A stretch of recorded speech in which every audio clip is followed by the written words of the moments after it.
Hello guys, welcome sa aking channel. Kung bago ka pa lang sa channel ko, please subscribe and click the bell button para lagi kang updated sa aking bagong upload na video. A few moments later. So for today's video, tatalakayin natin ang 5 uri ng kapabayaan ng ating mga security guard. Ito yung mga hindi dapat gawin ng isang security guard, lalo na kung kayo ay mayroong responsibilidad. Yan, alam naman nating lahat yan na bawat security guard ay mayroong mga responsibility. Hindi basta-basta yung trabaho ng isang security guard.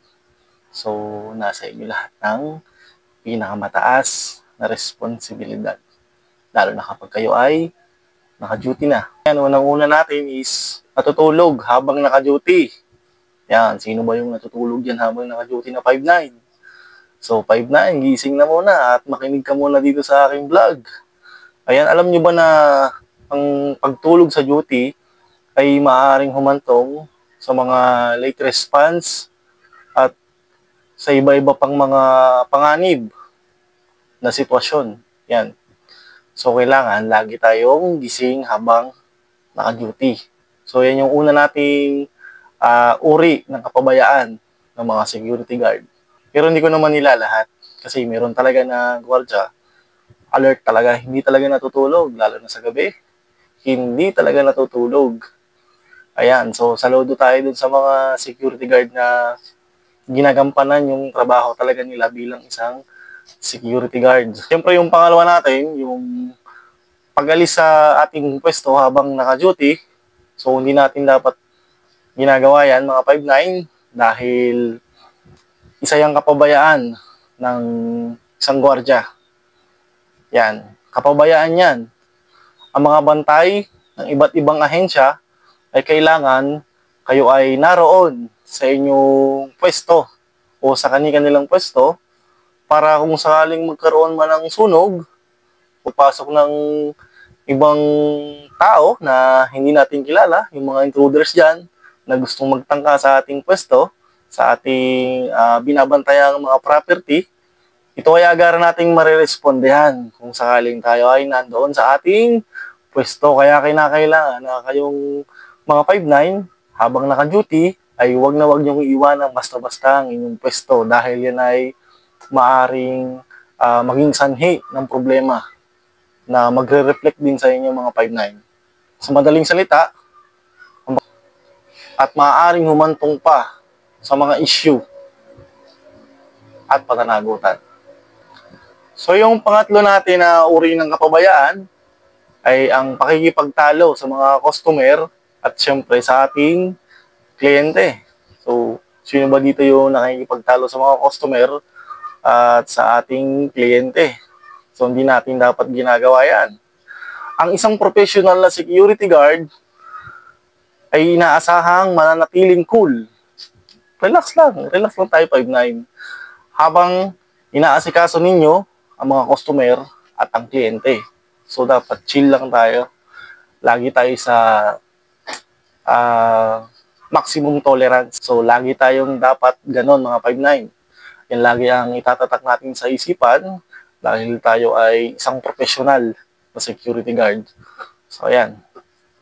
Yung mga ganyang senaryo kasi, kapag kayo ay mayroong problema, huwag nyo nang dalhin sa trabaho. Huwag nyo nang dadalhin sa duty dahil baka yan ay magdulot pa ng hindi ka nais-nais at yan pa yung maging sanhi ng pagkatanggal ninyo sa trabaho. So, iwasan natin yan mga 5'9". Ang mga gwardiya na nakikibahagi sa mga anumang argumento ay lumilikha yung mga yan ng malaking panganib. Yan. At nagdudulot sila ng mga pagkabahala na maaaring gamitin ng mga taong labas o mga nagbabalak yan ng mga kriminal. So, iwasan natin yan. Dapat lagi tayong nagpapakumbaba. Bata man yan o matanda, dapat igalang natin yan. Dahil tayo ay security guard, tayo ay maging professional.